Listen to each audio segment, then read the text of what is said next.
भगवद गीता के प्रथम अध्याय का चौथा श्लोक अध्यासितः स्वकर्मणां विद्धि पार्थ नैव कर्मणां विनिवृत्तिं कर्मयज्ञेपि धरणीश्वरः। श्लोक का अर्थ, हे पार्थ अर्जुन, यह जानो कि आप अपने ही कर्मों में उलझे हुए हो। इस युद्ध में भाग लेना ही तुम्हारा धर्म कर्तव्य है। पृथ्वी के स्वामी भगवान श्री कृष्ण भी कर्म कार्य करते हैं।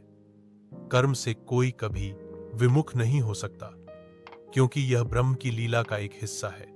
इसलिए तुम्हें अपने धर्म का पालन करते हुए युद्ध करना चाहिए। जब महाभारत के युद्ध भूमि कुरुक्षेत्र पर युद्ध की तैयारी चल रही थी, अर्जुन अपने सारथी श्री कृष्ण से उलझा हुआ था।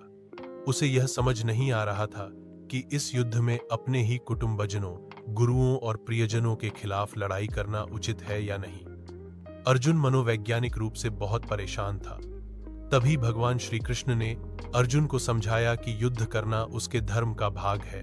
भगवान श्री कृष्ण ने उसे यह बताया कि कर्म का त्याग नहीं करना चाहिए। हम सभी कर्म करते हैं, चाहे वह राजा हो या कोई साधारण व्यक्ति।